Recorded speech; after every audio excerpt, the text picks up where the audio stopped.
Lectura del Santo Evangelio según San Juan. En aquel tiempo Jesús dijo a sus discípulos: Yo les aseguro, cuanto pidan al Padre en mi nombre se lo concederá. Hasta ahora no han pedido nada en mi nombre. Pidan y recibirán, para que su alegría sea completa. Les he dicho estas cosas en parábolas, pero se acerca la hora en que ya no les hablaré en parábolas, sino que les hablaré del Padre abiertamente. En aquel día pedirán en mi nombre, y no les digo que rogaré por ustedes al Padre, pues el Padre mismo los ama, porque ustedes me han amado y han creído que salí del Padre. Yo salí del Padre y vine al mundo. Ahora dejo el mundo y vuelvo al Padre. Palabra del Señor.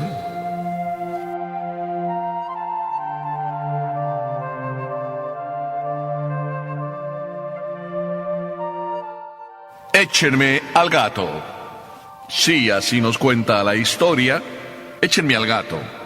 Porque esta historia es tan sencilla como que el gato andaba tras el ratón.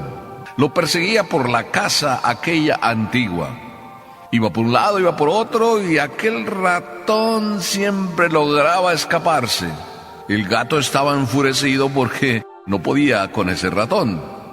El gato, con toda su listura, con toda su experiencia, pues el ratón también con la suya.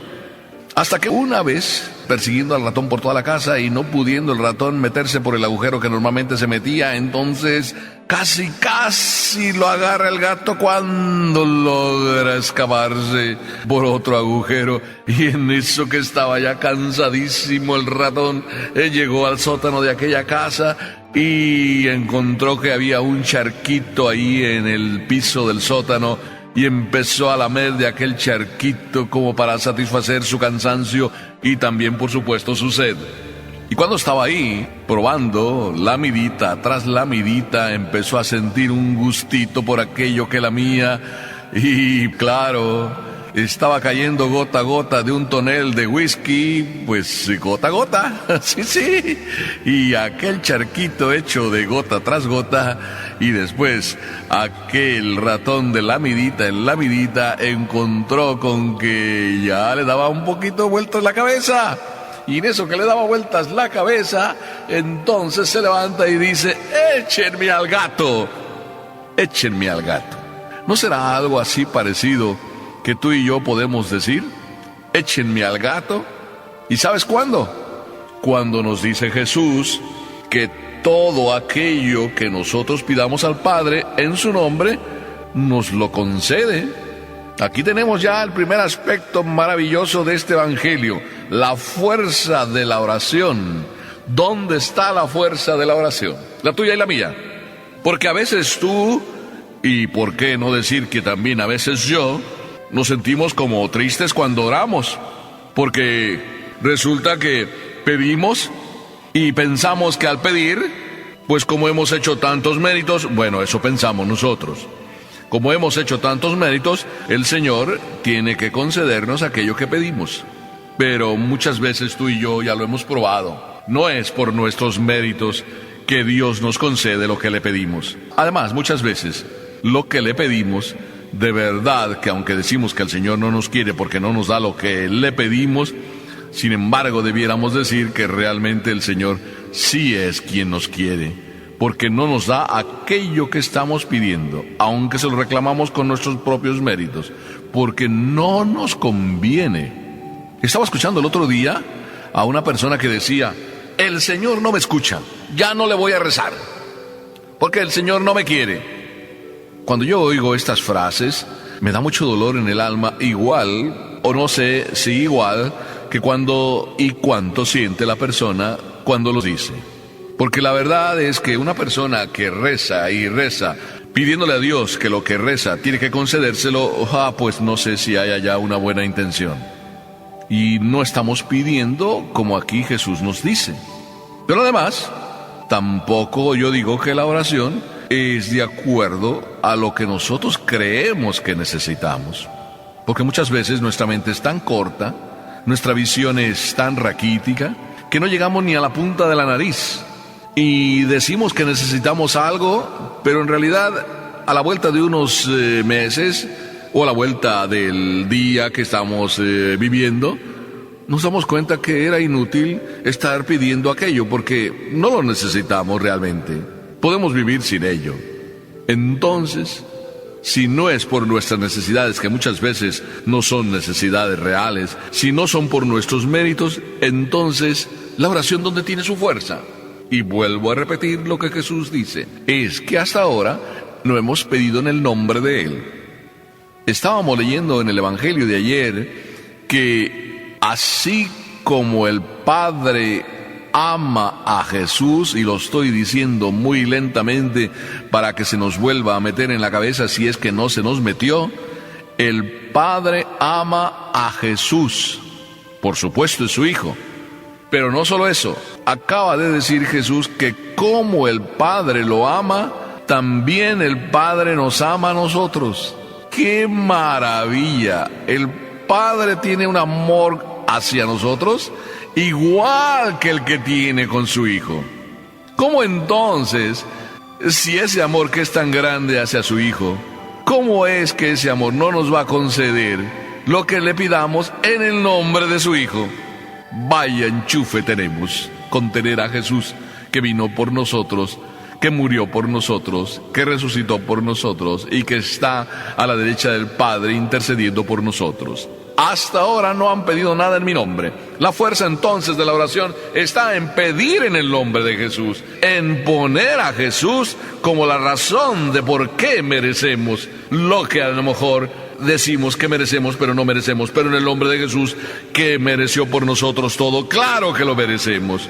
Pedir en el nombre de Jesús.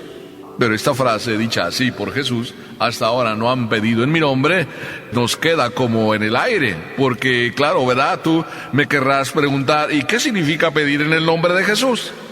Porque si eso es lo que da fuerza a nuestra oración, pedir en el nombre de Jesús, ¿cuál es y qué significa pedir en el nombre de Jesús?